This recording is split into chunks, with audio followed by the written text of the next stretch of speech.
oui, bonjour très chers internautes de partout où vous êtes. Balandia FK Télévision, Balandia Mama Fachou, Falove, Faker, autrement dit Général Major, la donne a mot d'ordre quand ndenge zalara. Vraiment, lelo, na ye lisusu na micro na biso. Tobeta katika nde to solo la gana bisa bino ke noti capacitaire de Nile cité jusqu'à ce que to koma tina li fobo lelo bozo mona ma fa vraiment aye lisusu ko du capacitaire de Nile si tobeta masolo a prophétie tobeta masolo donc bazo yindi sa to yebate nzamba za côté nini nzamba za mopandi nini vraiment merci à Tina Kabongo, merci à maître Guy Chino balobi mwana Londres ya propre hein babi mwana poto atongo ya 6h babi mobali ya pembe tema ya maman Sandrine Boluku balobi basi oyo ba keseni la maman donc une femme très propre et très soumise.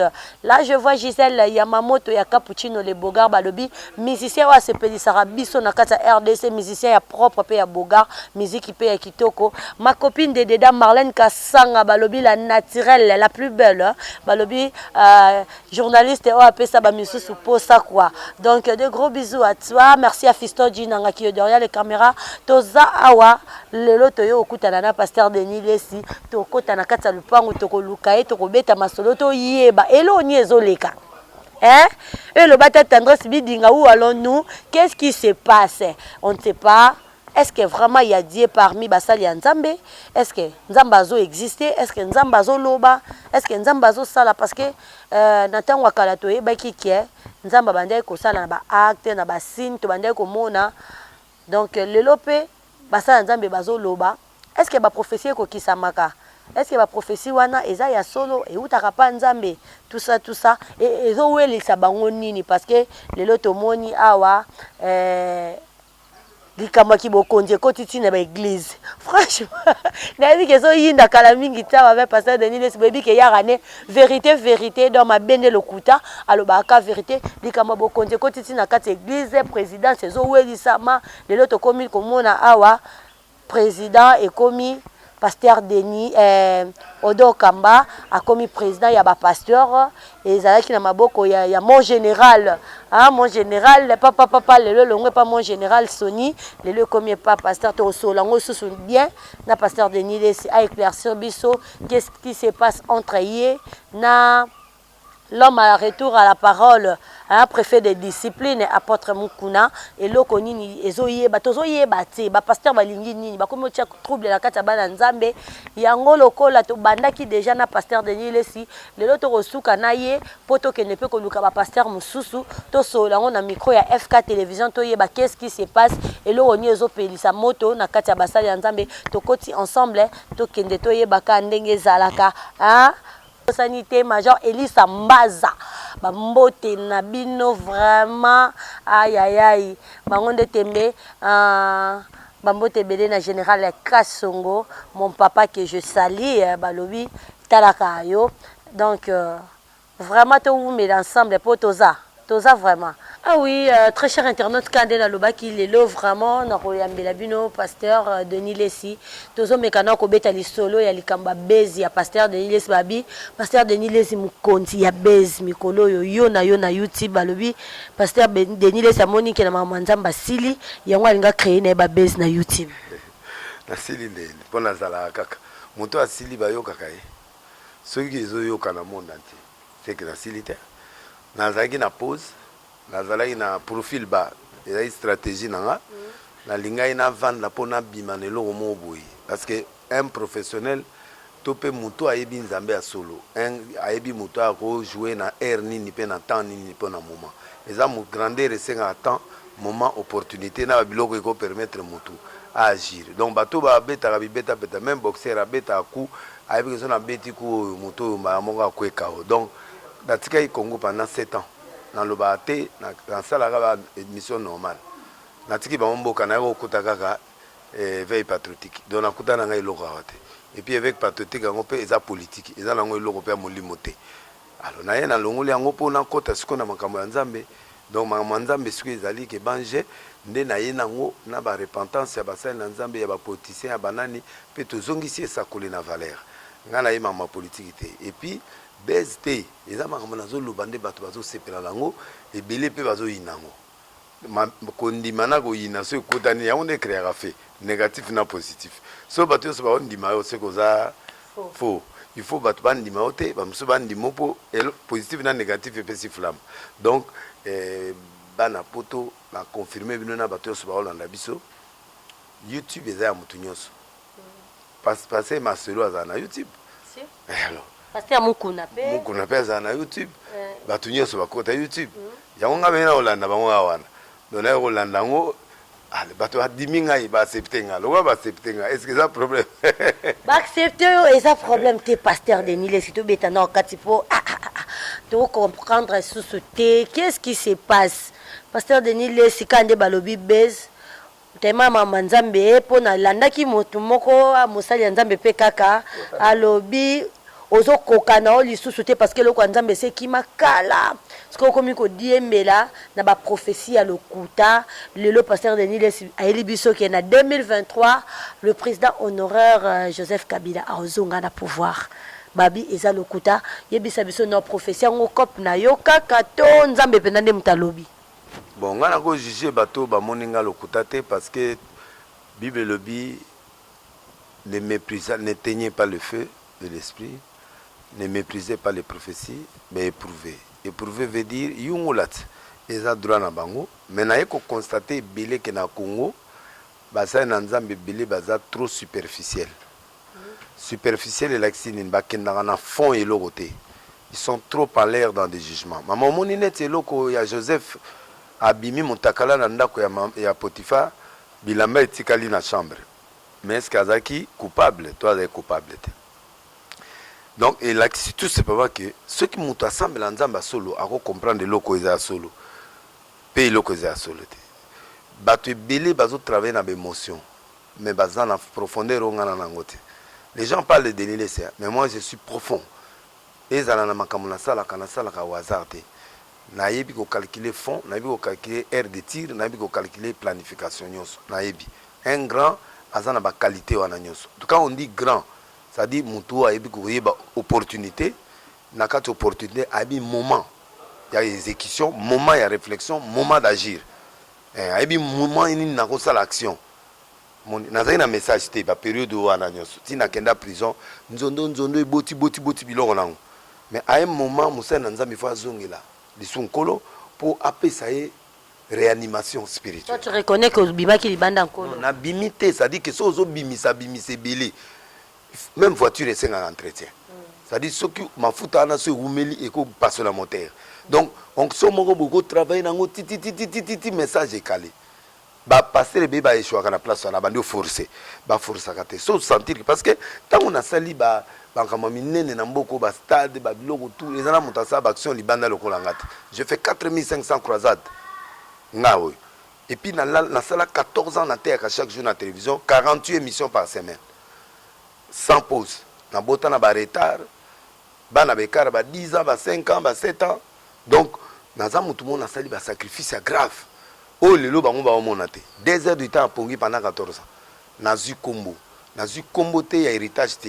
Tu vas passer à botter l'église à Moutou, tu passer au batikili l'église, tu passer. Tu vas prophète Néma, papa na tikili. Oui, ça les sous-monté en botami na katia sacerdoce. Papa Koufi a tikili a continué. Et il y a différents nanga. Oh, il y a bandi inde 3. Moni badogola avec Mukuna. Moni bazwa église hier abanda ngote mutu so bandi yesuko ayeko bongisa. Batulukola frère Nangambiye abanda iloko papa abandi yango mais il était là, il est né avec ses sangs là. Donc il y a zuyango. Donc 3 catégories là et différents. Na ba musu ba zu église na rébellion na coup d'état spirituel. Ba toi na pe ba o comparer ba on a ba droit ngate parce que biso to bandi na passe au te ki penda babilama nyonso bani ministère. Ba te ko pote mota pesa instrument liboso na sa campagne ezali défaut. Azana bon moya. Autour des femmes. À Pienga, n'a que instrument combien au $300 par jour. Pendant 3 jours, combien 900. Yo en a combien on en a $30 à ce qui. Abi pasteur. $30 bon, instrument on même on dit nabina na ticket. Abi bon. À côté na katiti abimi abi bon, na on peut se combiner nga au filet. Instrument au filet. Pendant 3 jours, ça la campagne na yo, ce que sili bazong silinga instrument. Des fois, ba pesinga ba banda nani catholique. Il y a Saint Dominique. bango bapesi Saint-Joseph, hein? Saint-Joseph bapesi nga baban catholique apesa mutu n'importe qui ban apesi nga ban okopa badefisi nga salle ya foire. Donc na bandi arche wana premier jour plein ti kokende nyonso yango wana ti lelo. Donc to bandi à zéro. Alors bato abo il faut ba encourager biso. Problème ya batu ezali ka que fausse prophétie. Tika mote bana poto basiki makasi bana bangola ba bengi ya partout. Bato yo balingaka Kabila te. Faut pas dire que bana poto yo non, les gens qui n'aiment pas Kabila. C'est normal, il faut pas réagir bon. Hein. Et ça peut na raison na bango. Mutako boy sa bango te. Muna mutana droit ko linga mutu, na mutako linga mutu te. Moi je les comprends. Mais si ko ba to mokela plus nzambe o ya lobi. Pos ngai ya sale logote na na canal.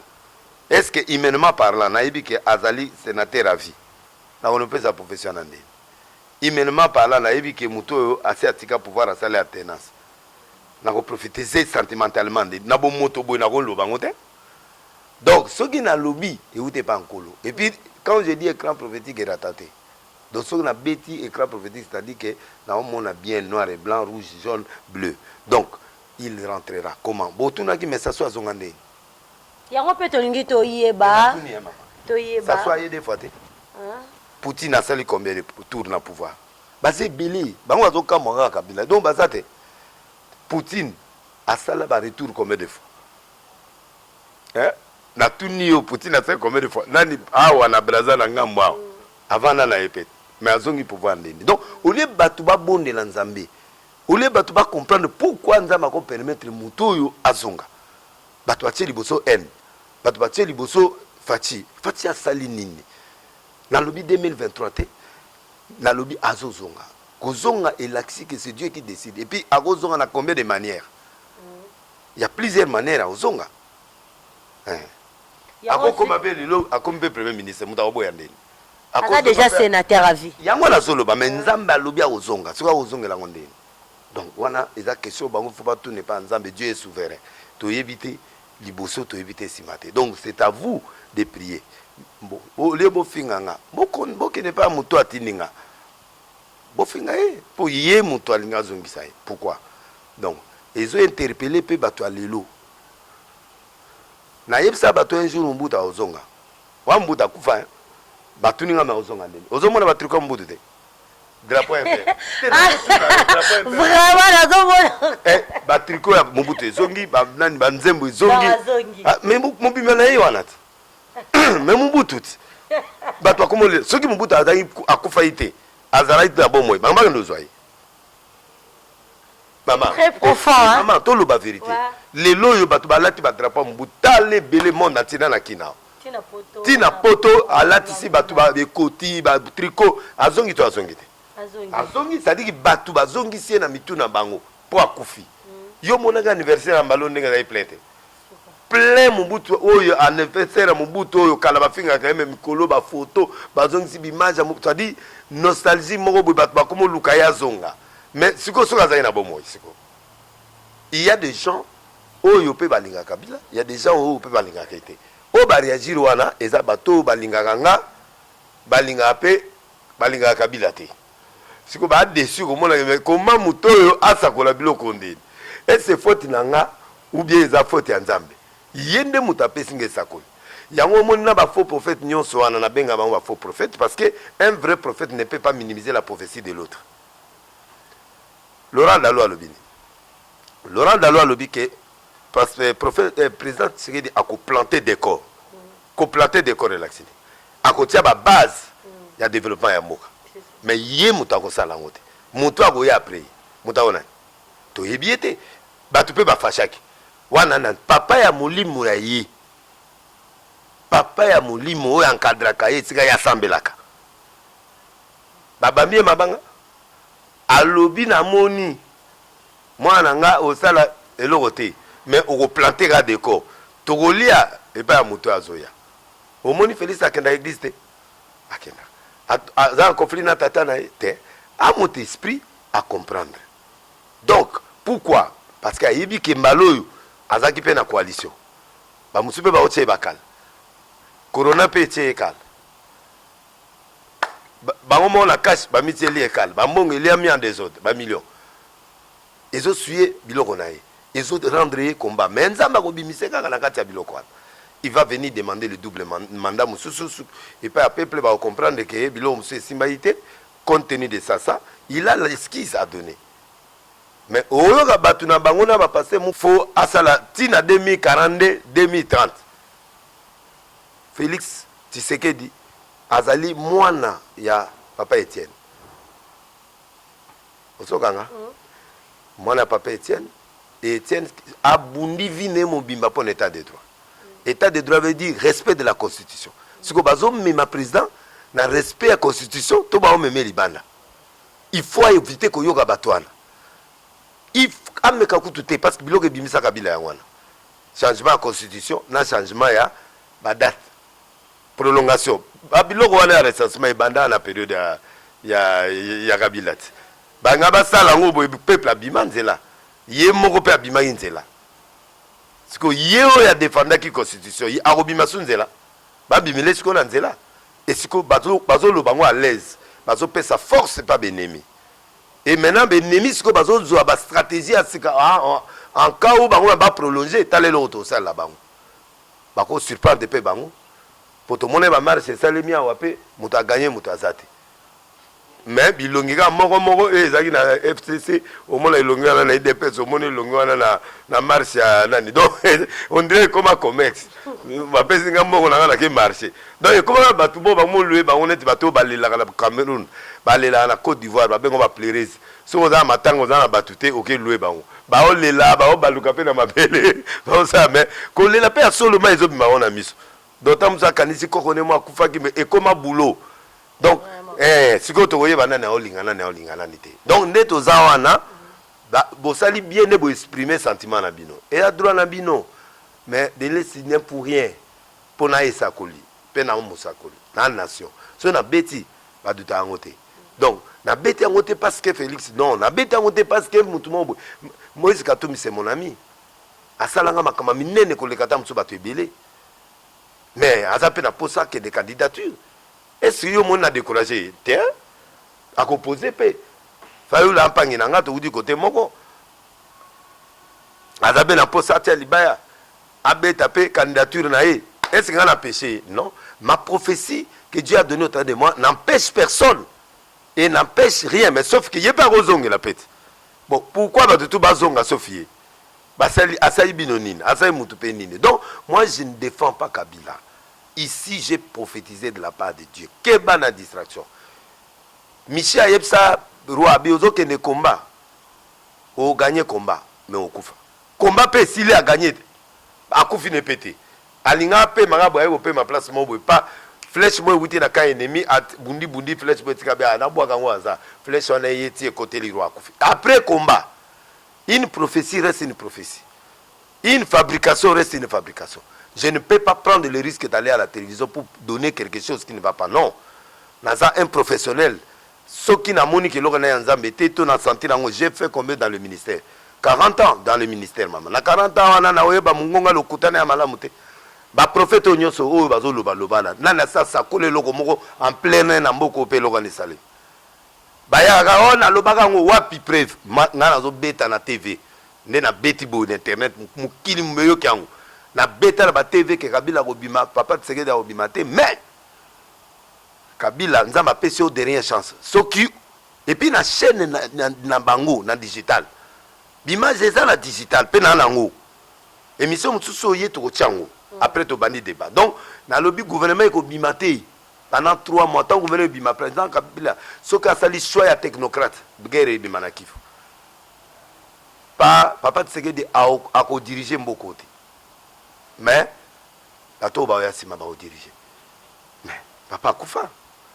Mais ba tu dépêches pas fun ba me mangati na kasi pas ba chanter kané mokuna na eloko ba suspendanga pendant 3 mois.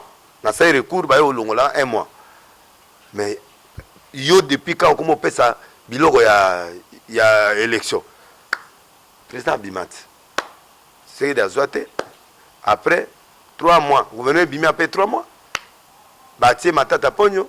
Une semaine ou 2 semaines après guerre bimi na frontière à Kivu kuna bakotana oya nani bato babenga bangwana M23 ti na yeko pesa date ya fait la guerre paye aussi là mais maman biloko en plein air prophète de cuisine te Congo il y a besoin de prophète de cuisine te to ya nzela te ou ba ya ka au contredit batute non tu vois donc biso tozo pesa authenticité ngana za écran géant so na beti na dimension na beti parce que soko yoki komo ya écran prophétique c'est-à-dire comme niveau top au pour la loba na 2 Corinthiens 12 1 à 3 je suis monté au 3e ciel, j'ai vu des choses qui n'est pas permis à un homme de voir. Va vérifier la Bible. Surtout que dans Genèse 15, à partir du verset 13, au kuta nzamba lobile Abraham abiyo bana na oba kota bomu na mboka moboyi. Pe na 4e génération muto bimisa bon mais payo et yambi bango ba sanctionner. Abraham a pesi date te. Abraham a pesi komba pays te. Abraham a pesi nanité. Abraham a pesi comment muto libéré. Mais après Israël a côté 430 na Égypte. Mais nzamba bomba kombo Égypte. Moutaye obimisi abi 4e génération donc aboti Isaac 1e génération Isaac aboti Jacob aboti Lévi aboti Moïse de 4e génération de bimisi peuple Israël. Combien d'années? 400 ans après. Donc un prophète peut parler avec une prophétie miouette ça dit nzamba peut sa prison. Pourquoi? Pour abattre là mutuana to abattre la prophète là yango monaye Moïse. Tant Moïse a botamé babomi bana nyonso ya 0 jusqu'à 3 ans. Pourquoi? Parce qu'il y a comme un danger pour en Égypte. Alors, Nzamba pesi komote pour abomba mais la prophétie est exacte. Nzamba ko pesa comme Marie te. Oh Jésus, une vierge mettra au monde Jésus. Est-ce que va pesa comme Marie? Non. Parce que ceux qui battent comme Marie, bangaba luka ba Marie wana na période wana ti babomi ba. Or, et ko bimala na Marie ou a fiancé na Joseph. C'est la prophétie sécurise aussi la personne.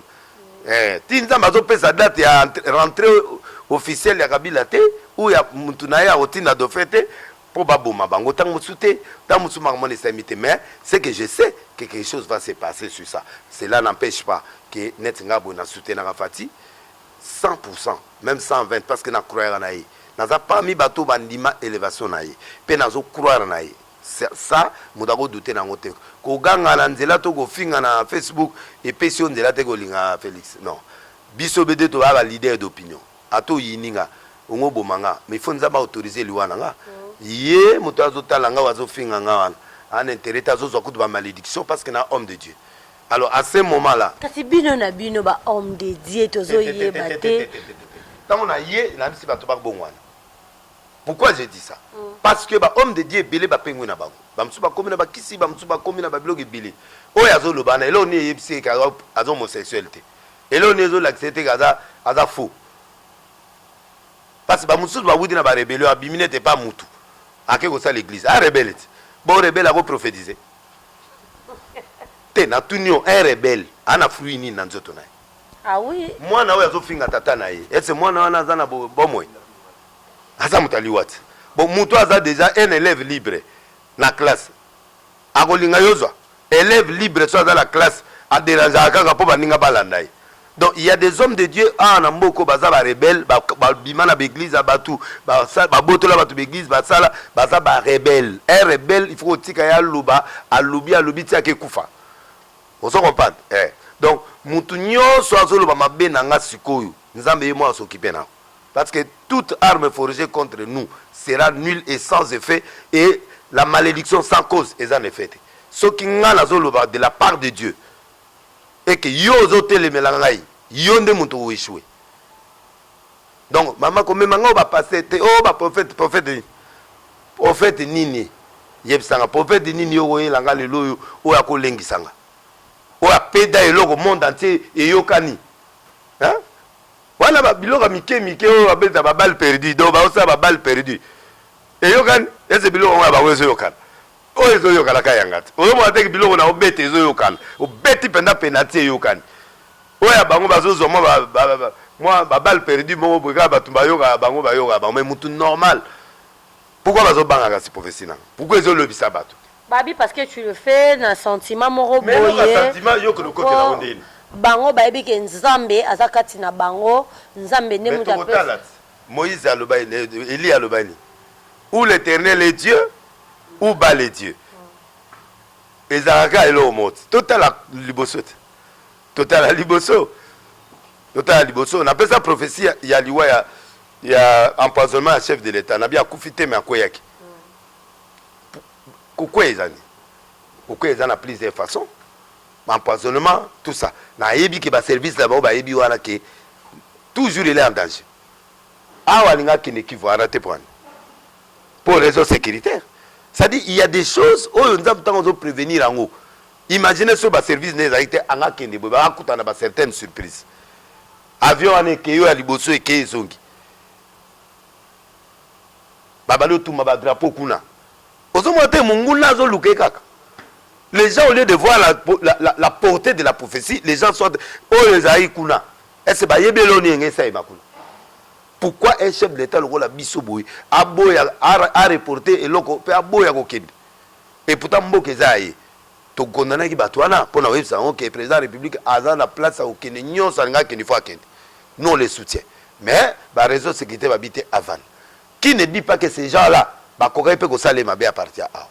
Ma sœur, monde biso bato a miso mine ya nzambe bato a coopératé bato ebele ba ye qui prophète ba prophétiser la kisi ba muso ba prophétiser na mami wata avec précision maman mo va prophétiser bi Paul tu es serviteur de Dieu à cosita mais profession les a piton ah donc na mona te prophète moi sale après nga depuis nga de l'est na bima na mona prophète mon côté abima na ba moto biso to bima pour ngai na tiaki ngai nde na zai wana na tiaki d'accord Sony Kafuta na tiaki d'accord Fernando na tiaki d'accord génération nyonso na ke Martin na tondisi na ke cette fois na tondisi Martin avant ba génération Sony ba sala nga na salava avant ba gizami na nga na sala biloko wana ezorgaite na beta ba bilo mususu ozomona ke ba elese wana na jeté na travailler monde entier de le monde ngao donc na yebi nzambe na boni motema na 80 on y a ba bébé spirituel ba Denise ba ngonyo sona ba Denis o lelo ba ngotia ba mama ina TV pata ngana leki na komisi na makama minene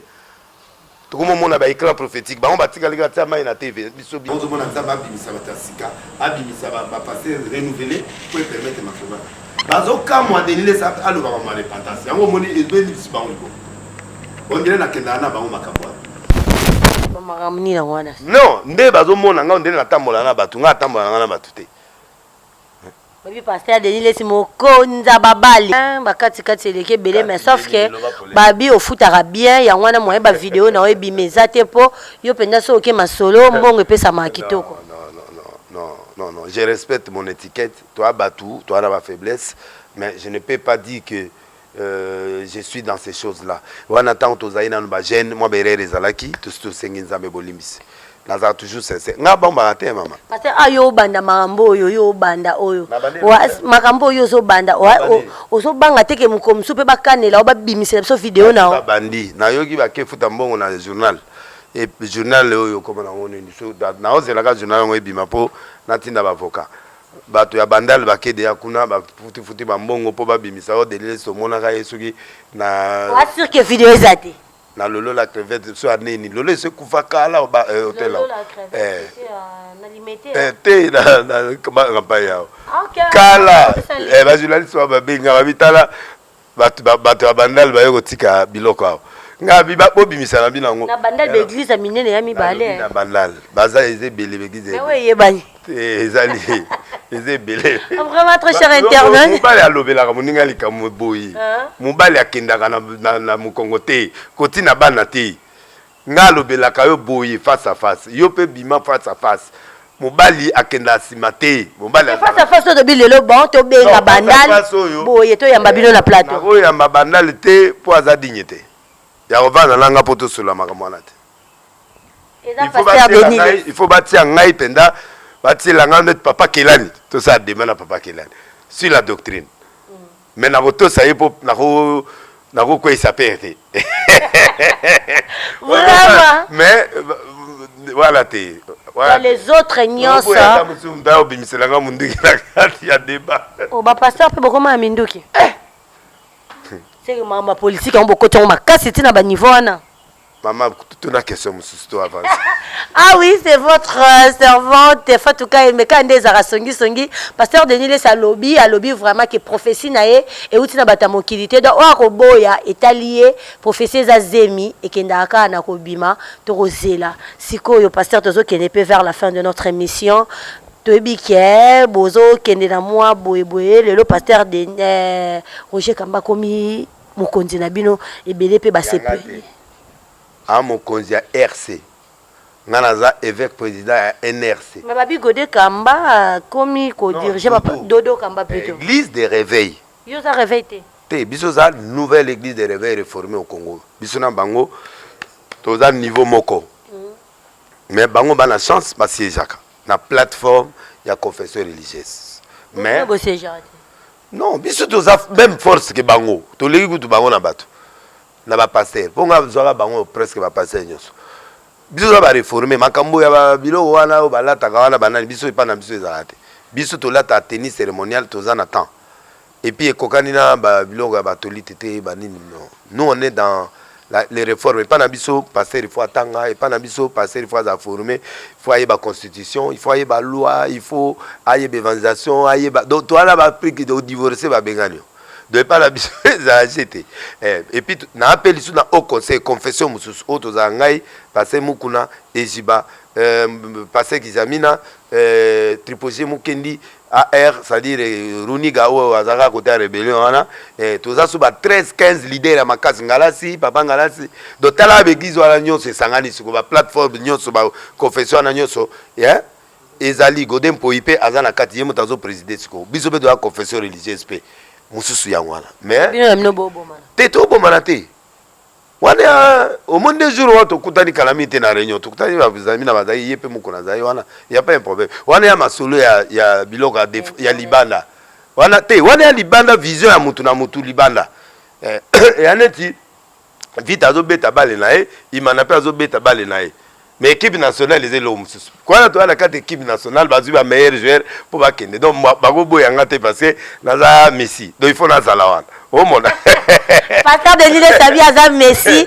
c'est que Cristiano pas aza mpandi moro boye donc de tozala to ya tana ce coupe du monde va passer les alambeto ye na ngwa chaque année donc wana elo mususu ngode po ekuta expliquer wala bien tozala ba tendance ebele mais awa to ye pona nkolo donc kolo kuna to sololi na biso après to kei to la problème te ezaka question ya ba procédure na question ya philosophie na penser ngana ko na olinga na penser lokola avec mokuna te ngape na olinga na penser lokola ejibate na ko penser na obligé na landa o ejibazo lobate mampia un grand pasteur un grand prédicateur yé donc to ko zala na niveau ya perception moko te mais yo ko zala a ngana na b mais to zaka ensemble et l'autre et sangisi c'est ça Jésus les restes arche de Noé azana vision na e bango be na vision na e to talaka et loko moko intérêt mongo Jésus donc mais to zamba problème te et un débat d'idées il y a lobby président Oumela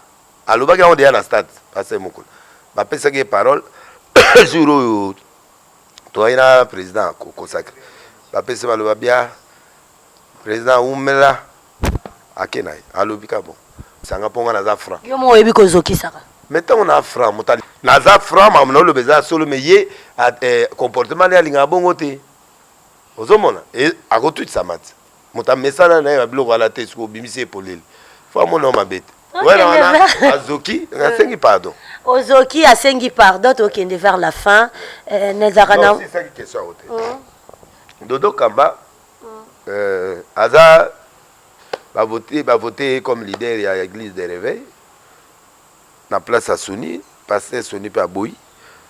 Parce que mon irrégularité est trop. Mais oui. Ndenge ba suspenda qui est à comprendre en côté et puis à tout ni bango. Ba symbole ezaka moko ba pesa ki dodo. O ba pesa ki Sony. Il fallait Sony ndia pesa ngo dodo logement. Président Kabila pesi ba symbole à pays na baboko ya Fati. Fatia opesa yemoko lisusu amizongeli ou opesa mutu mususu ceux qui 5 ans ou 10 ans na ya kosala eleki mais maintenant bato azotu na question ba symbole eze pas Sony ezala nokuna siko o ba pesi dodo wana euti wapi Vraiment biso neto tout na bino ba pasteur. Nga siko na pesi devoir wana okende ko tout na bango. Pasteur Dodo foko luka. Faut nango passer Kakenza. Ba symbole oyo e papeza isu. Ça ça ngwebele. OK. Ça ça ngwebele. Donc elo mutu na lo belo ya mi balé. Coup d'état na bango isimbi. Pour eza ba légaliser en parce que na eloko bango basalaki justice ezali na kati oyo bandeko conférence basalaki justice ya kite eloko justice eza te baolégalize yango ndeni donc oyo basali kuna epa grand frère Soni eyala yango légal mais l'état ye te oyo sikoyo ya Dodo l'état ye donc so bake du point de vue juridique na minito Dodo est l'évêque de l'église des réveils donc ce qui est à conseil nanga bon bitumana il faut ici là bayokana batala ndenge ni bakosala ce qui vient pe alingi na à se respecter ou à tika ko insister à communiquer archevêque église des réveils est Kakenza a ondimango c'est ça il faut bayokana azwa quand même pouvoir c'est un grand ako wela na mwana te par respect ako se retirer na ye comme pe ako ko casser ka eloko on a conseil na PC mais il faut bayokana mais na minute du point de vue juridique c'est Dodo parce que quelqu'un a bêti vrai coup d'état pe ya solo PD simi juridiquement maman na coup d'état oyo ko ndimate donc ndeza na coup d'état o sami Dodo benda ndemita gagné a gagné parce que est légal sikoyo officiellement okay. Donc logiquement bon bazwa ba symbole lo ka ba symbole mususu bon o etika ikola na ebite nene ba osala bon bazwa kaka bakutala basolo Albert na solo na Soni mais Albert penza sali maman na coup d'état mais longo nga na kosenga na président république occasion ya ngoyo église na biso ekabwani occasion ya ngoyo po Dodo alobi ke ba na place te somela biso à ta place somela ba église de réveil à ta permanence pesa bango ta ba luisi ati immeuble mo bozo en charge po bino bozo avantage ceux qui votent yé bozo avantage alors boso mela église de réveil quand même et puis atie Dodo ango mutu na bino muto yo a soutenir yo boso mela ta ana ba mituka ne mais quand même bo pesa catholique ba mbongwa ba fingi yo ke ozwate bango opesi bango jip na ba catholique basalaka na mboka otindi jip yango konzi na biso mboko ba mona catholique siko na réveil awa bo fasse poto Soni a voté mais et ce jour ba no maka bo pesa ta jip wa be biso do tiezwa parce que biso to soutenir mais bino bo sa absolument ka catholique messe ka na catholique to mona ta kile te mokote ya ba konzi ba une église de réveil toke to luki pe cathédrale la biso toke osambela ta église monsongolo mais botongeli biso ta cathédrale te na catholique to moni mamo livre tongi kuta na Goma mais biso rien to sengi na maman Denise yo muto za en poste selon la papa la litoi yebse quand même église de réveil yango bazoloba loba biso ba confesseur religieux boso la biso ba siège te ba domingue ke na catholique na éviter pourquoi. Et c'est toi un impact te toi na baté belé koleka kutu na bandeko catholique l'église nyo se vana na moni gouverneur a ke fait ya na mutu ya armée du salut mais so bengi na l'église de réveil akimi ayaka te boyaka te à ce moment là au mona te que moi injustice ça ndeko na ngobila na pesa o prophétie que oza gouverneur na intérieur pe oya gouverneur akini ngana yo na kata restaurant biso mi balé na maître John na beta wana pe prophétie simate po awa balolo balanga yo kuto témoigner o témoigner jour na butu boy na beta yo loko penda na beta écran prophétique penda bi o koma gouverneur wana kutu soloté o koma gouverneur intérieur pe o koma gouverneur na ville kanga bi oh mutu mo ko za deux places gouverneur ngabi oui akene inongo gouverneur oya o témoigner te mukolo yo bimanga na yana ndakoti o expliquer bato nyonso siko koko témoigner te bato ba olo bananga écran prophétique ya lokuta alors na ta église anga oya et pourtant toi bampangi likamote ndamba pambola donc bato bazo douter l'écran prophétique ba no tuna ikase ce que l'on a beta ki wana esimite Ah oui, Pasteur Denis Le Sabibo Tunaka, gouverneur à Oeb Sabino.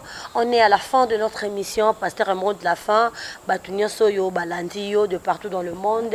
Bayo Kapeli Pambolia, Moto Nanzambe.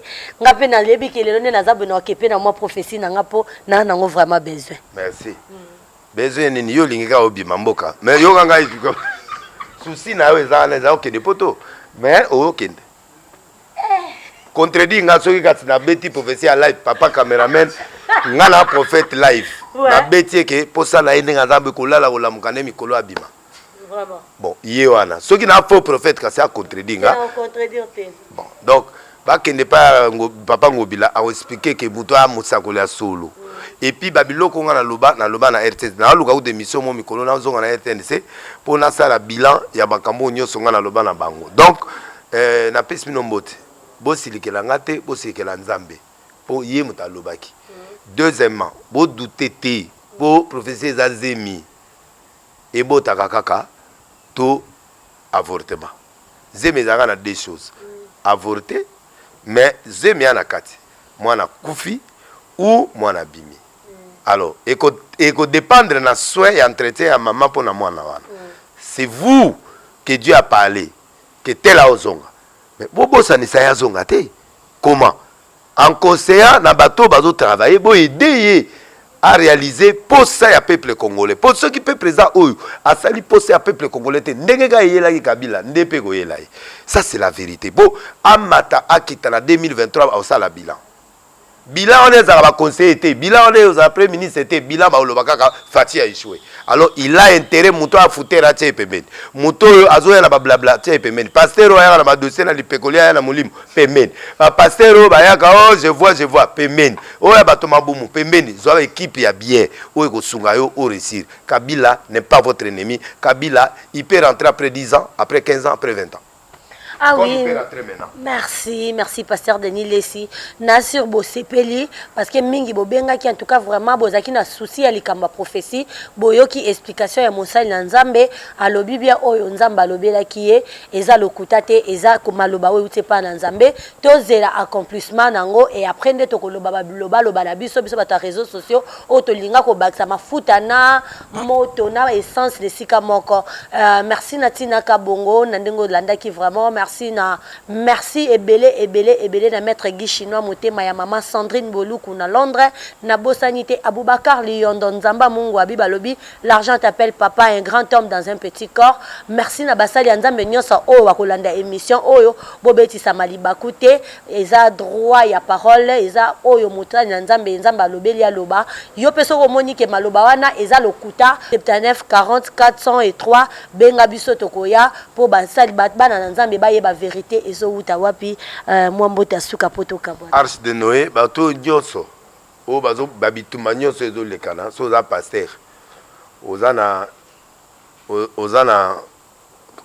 besoin de tranquillité to zelo na NRC to comme na 600 recrues o la gada baloyenge o baye pa na biso biso to ko pekisa bangote wa mundimi osiliki contre pasteur na yo to sengi yo zonga na église na yo soko moni ki ba blessure eleki oya transition na arche na moloko 87A na matete mercredi vendredi 16h dimanche 7h na sengi bino pardon bato bazo ya verengai nga muta forcer ba monter ba ngomo bazo ya pona loyenge bozo sala alors to sengi ba ya na ne pa na bino so ba boy ba ko ya la bango ko batama na arche en attendant quand FC là bon na otinda wapi na otuninga otso na otinda mutu wapi na lobini na arche na arche bona de tina mutu tika témoignage na nangote na kotina mutu nga monde na omi témoigner nga moko po ata bato baboyinga nga mona yebi nga moko omoni moye pe na benga na bango te aza mwana ya collègue fona batela ye ti mokolo esprit yipsi azozonge ba tata na ye akena ye. Merci Nzamba Pambola bino merci à Fisto Djidanga babi mobali ya mwindu ya kano talaka ka douceur nde Fisto Djidanga bye bye to mona ni émission balasika bye. OK ma chérie na aussi saka na benga amate toi live ade toi live non toi live ya biso. Viens là. Là, tu fais que tu enregistres.